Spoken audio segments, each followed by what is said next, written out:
Halo teman-teman Bincang, kembali lagi bersama saya Rafif di Bincang Academy persembahan dari TC Academy. Bincang santai, bahas pajak, bisa Bapak?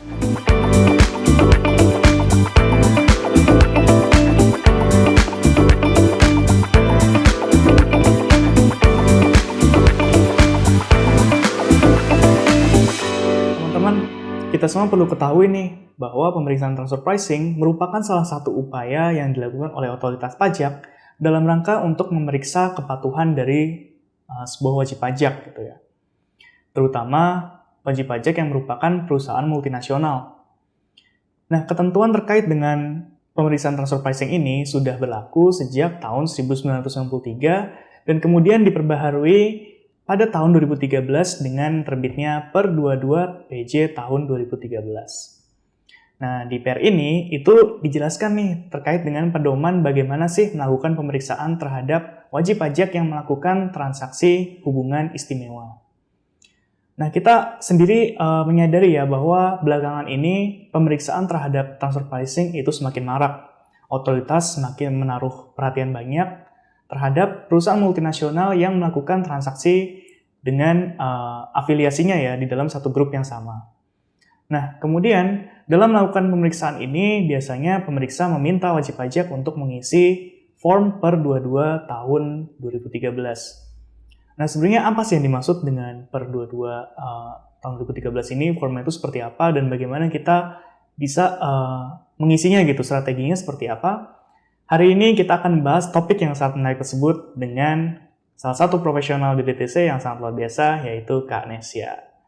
Selamat datang Kak Nesya di Bincang Academy. Iya Raffi, terima kasih atas undangannya. Nah, senang banget nih bisa akhirnya ketemu Kak Nesya di kesempatan kali ini ya. Mungkin bisa cerita dikit Kak, keseharian lagi ngapain sih biasanya? Sekarang sih masih bikin Tipidoc sih seperti biasanya. Selain itu juga lagi isiin Per 22 juga sih, isi form Per 22. Ya sehubungan dengan terkait dengan transfer pricing sih masih isi form Per 22, kemudian review Per 22 juga gitu sih. Oke, jadi emang udah selain ngisi juga udah nge-review punya wajib pajak gitu ya? Iya, istilahnya udah katang banget gitu ya Kak sama Per 22 ini. Iya, bisa dikatakan seperti itu sih. Oke, mungkin bisa cerita sedikit Kak Nesya, jadi sebenarnya form Per 22 tahun 2013 ini tuh apa sih Kak? Oke, form Per 22 itu sendiri ini sebenarnya merupakan regulasi yang lama ya Rafif ya. Ini tuh sudah berlaku sejak tanggal 1 Juli 2013. Nah, kemudian cuma memang tidak semua wajib pajak diwajibkan untuk mengisi form Per 22 ini.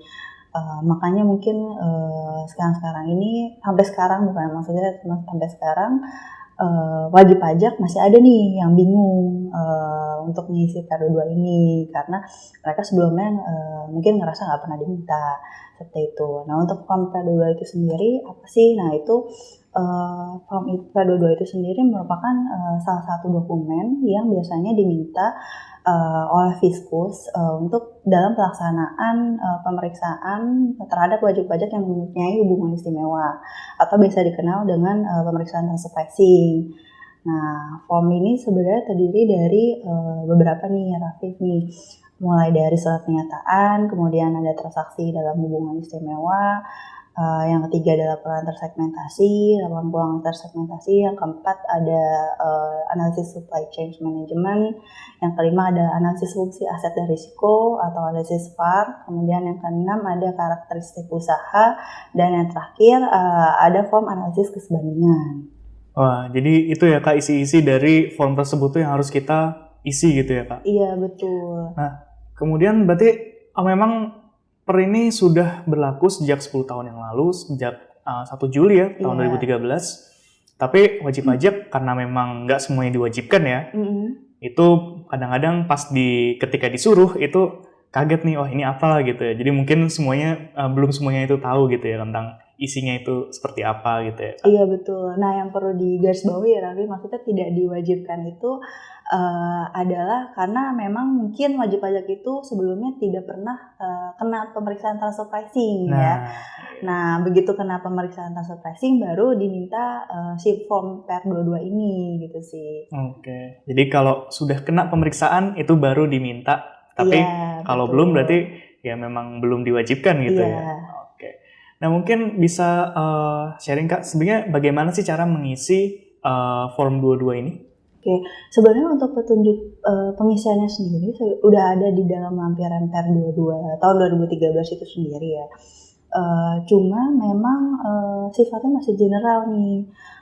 Jadi lebih cenderung kalau kita lihat di dalam PR22 itu lebih cenderung mengarah untuk perusahaan manufaktur. Nah, jadi untuk bagi perusahaan yang non manufaktur, yang selain manufaktur itu mereka masih memang mendapat kesulitan ya, karena bisnis yang mereka jalankan itu berbeda dengan perusahaan manufaktur. Nah itu sih, nah makanya tidak jarang pada akhirnya si wajib pajak ini memilih untuk menyerahkannya kepada konsultan daripada pusing nih mereka isi sendiri, akhirnya diserahkan oleh konsultan gitu sih. Oke, jadi memang PR-nya di sini adalah bagi wajib pajak yang memang kegiatan usahanya itu bukan manufaktur gitu ya, mungkin dia itu adalah perusahaan jasa atau perusahaan retail gitu ya Kak. Dia perlu menyesuaikan ya, karena sepertinya form yang ada di PR ini didesain untuk perusahaan manufaktur gitu ya. Jadi menyesuaikan dengan proses bisnisnya tuh seperti apa sih gitu ya Kak. Iya betul Raffi. Oke, mungkin dari Kanesya yang emang sudah khatam nih, sudah sering mereview, sudah sering mengisi, bisa jelasin sedikit Kak, gimana sih kiat-kiat dalam mengisi form ini biar nanti wajib pajak itu ketika mengisi sendiri itu bisa lancar gitu Kak? Oke. Mungkin saya ada beberapa sih kiat-kiatnya ini dalam mengisi PR22 ini. Yang pertama, sebelum mengisi PR22 ini ada baiknya dibaca kembali petunjuk pengisiannya, bisa sekali atau berulang kali lah lebih bagus gitu kan. Karena agar tidak keliru nih dalam pengisiannya. Nah, sebagai contoh, ada nih Rafif nih hal sederhana nih yang saya temukan ya di dalam praktiknya, pengisian masalah tanda checklist. Nah, berdasarkan peraturan yang di PR22 itu, tanda checklist sendiri itu sebenarnya tanda centang. Nah, jadi ada satu form terkait dengan karakteristik usaha wajib pajak. Nah, itu kita disuruh pilih tuh, ada opsi-opsinya, karakteristik usaha wajib pajak ini masuk kemana nih? Apakah fully fledged manufacturing, atau contract manufacturing, atau misalnya limited risk distributor. Nah, itu kita disuruh pilih, nah kita kasih tanda centang untuk karakteristik usaha punya kita gitu kan. Nah, tapi saya cukup banyak menemukan pada praktiknya wajib pajak ini masih mengisinya dengan tanda silang. Oh, bukannya contreng malah di X gitu ya? Iya, betul. Jadi maksudnya ini kan contoh sederhana gitu kan. Maksudnya tapi ada kekeliruan gitu sih. Nah, makanya mungkin pentingnya untuk membaca ulang lagi sekali lagi sebelum melakukan pengisian tahap kedua itu sendiri. Itu sih. Nah, terus yang kedua kiatnya adalah mempersiapkan data-data untuk pengisian PR22 itu sendiri nih. Nah, data-data apa aja sih yang perlu diperlukan oleh si wajib pajak ini? Nah, itu tergantung dari beberapa form nih Rafif, karena beda-beda kan.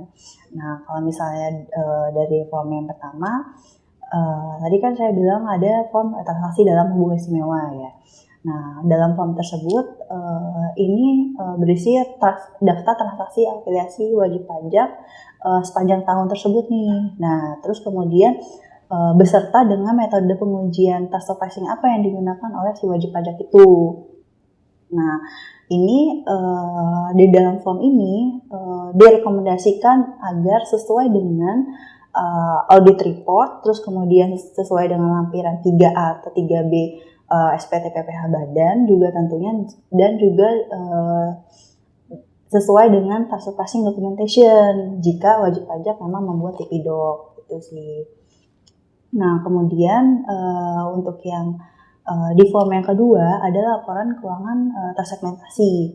Nah, laporan keuangan segmentasi ini sebenarnya baiknya perlunya dipersiapkan sejak dini nih Rafif, karena seringkali justru wajib pajak kebingungan nih pada saat pengisian akhir. Nah, pengisian akhir gimana sih cara melakukan segmentasi laporan keuangan yang berdasarkan PER 22 itu gitu kan. Nah, ini sebenarnya laporan segmentasi ini kan kita membedah nih Rafif, mana yang termasuk transaksi afiliasi, mana yang termasuk transaksi independen.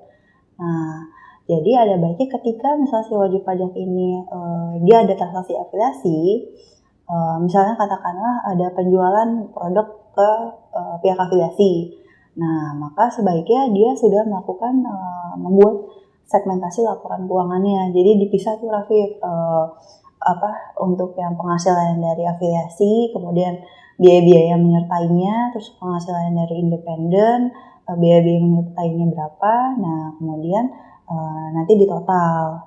Nah, itu sih. Nah, terus kalau misalnya pun ternyata ada beberapa segmen usaha yang dimiliki oleh wajib pajak, nah ini juga bisa nih kita bikin lagi laporan keuangan segmentasi untuk yang segmen yang lain nih. Nah, seperti itu. Nah, soalnya kalau misalnya kita nggak bikin laporan keuangan segmentasi, padahal kita punya datanya, nah itu bisa menimbulkan isu nih nantinya nih gitu sih. Jadi memang tips-tipsnya yang dari tadi itu adalah pertama kita perlu teliti gitu loh ya. Kita perlu teliti dalam membaca ketentuan pengisian form tersebut gitu. Kita baca 2 kali, jangan sampai ada kesalahan sepele seperti harusnya diisi contreng malah kita isi silang seperti itu ya. Kemudian juga kita perlu menyiapkan data-data yang perlu dipersiapkan gitu ya Kak. Tadi itu ada daftar transaksi afiliasi yang dilakukan sepanjang tahun pajak. Kemudian juga ada data laporan keuangan yang tersegmentasi gitu ya. Kemudian juga ada data analisis supply chain dan juga analisis VAR gitu ya Kak. Dan juga ada data terkait dengan kesebandingan. Memang sih kalau terkait dengan segmentasi itu sangat penting ketika dilakukan pemeriksaan ya. Jadi mungkin kalau belum dilakukan pemeriksaan itu kita menganggapnya ya udahlah gitu. Tapi ketika kita dihadapkan dengan pemeriksaan itu laporan keuangan tersegmentasi menjadi sangat penting gitu ya. Jadi kita bisa membuktikan dengan lebih mudah gitu ya Kak, bahwa ya ini nih transaksi dengan independen dan ini transaksi dengan pihak terafiliasi gitu ya Kak. Oke, iya. Sama jangan lupa nih Rafif, kalau misalnya untuk yang laporan keuangan tersegmentasi itu harus disamakan juga nih dengan audit report. Nah, juga dengan yang ada di Tipidoc. Nah, jangan kalau misalnya di Tipidocnya ternyata nggak buat laporan segmentasi nih. Tiba-tiba karena ada PER 22 disuruh untuk ada laporan segmentasi. Nah, si wajib pajak ini buat nih di PER 22-nya. Sementara di Tipidoc udah bilang kalau tidak bisa dilakukan segmentasi. Nah, itu bisa menimbulkan isu yang tadi saya bilang kan. Nah, itu bisa menimbulkan isu, bisa jadi berpotensi untuk dikoreksi si fiskus nantinya. Karena kan jadi nggak konsisten kan. Betul. Antara di Tipidoc sama dia isi di PER 22 gitu sih. Nah, kemudian selain itu di analisis supply chain itu juga kan tadi saya bilang sebelumnya, mungkin kita bahas juga sebelumnya terkait dengan lebih cenderung PER 22 ke perusahaan manufaktur, ya kan? Nah, jadi untuk yang analisis rantai supply atau supply chain management itu memang rantai supply-nya masih rantai supply perusahaan manufaktur. Jadi dimulai dari R&D, design, manufacturing, terus procurement, manufacturing, terus distribution, marketing gitu kan. Nah, itu masih supply chain-nya si manufacturing nih, perusahaan manufaktur. Nah, itu juga harus disesuaikan dengan si lini bisnisnya sih wajib pajak itu tuh, aktivitas bisnisnya. Kalau misalnya penyedia jasa, misalnya kita bisa ganti kan, yang tadi saya bilang, kita bisa ganti misalnya dari R&D, terus misalnya kita ganti jadi manufacturing, kita ganti jadi penyedia jasa, terus procurement-nya kita ganti juga misalnya jadi procurement aset, bisa jadi seperti itu. Kalau misalnya dia mungkin menyediakan jasa alat berat gitu kan. Nah, seperti itu. Nah, nggak cuma disesuaikan juga tuh untuk rantainya, bisa juga ditambahkan. Jadi bisa aja setelah distribusi ada fungsi yang lainnya nih. Misalnya fungsi ke customer, misalnya kayak gitu, atau misalnya ke pengiriman gitu kan. Nah, itu bisa ditambahkan juga. Jadi nggak cuma dimodifikasi, tapi bisa ditambahkan. Seperti itu juga sih. Nah, juga gimana sih kalau untuk yang ada beberapa segmen usahanya yang tadi dibilang sebelumnya. Kalau misalnya laporan keuangan segmentasinya aja bisa di segmen gitu kan, bisa berdasarkan jenis usaha. Nah, untuk seperti form-form kayak analisis rantai supply, terus kemudian VAR, kemudian analisis kesebandingan, itu juga bisa terdiri dari beberapa form. Jadi misalnya katakanlah dia perusahaan manufaktur, tapi juga menyediakan jasa. Nah, menyediakan jasa manajemen, katakanlah sebagai contoh. Nah, itu berarti dia memiliki 2 supply chain. Nah, satu supply chain-nya dia sebagai perusahaan manufaktur, dan satu lagi supply chain-nya dia sebagai penyedia jasa manajemen. Nah, ketika rantai supply-nya berbeda, maka analisis VAR-nya juga, analisis perbandingannya juga akan berbeda. Berarti dia akan punya masing-masing 2 tuh untuk si 3 form yang tadi disebutkan, analisis VAR, analisis rantai supply, dan analisis kesebandingan. Nah, juga untuk yang laporan keuangan segmentasi, kalau misalnya dia mau jadikan 2 form, itu juga silakan gitu sih. Karena memang untuk PER 22 sendiri ini tidak membinding modifikasinya itu atau penambahannya itu bisa sejauh apa. Jadi itu dikembalikan lagi, disesuaikan dengan kondisi kegiatan bisnis si wajib pajak itu sendiri.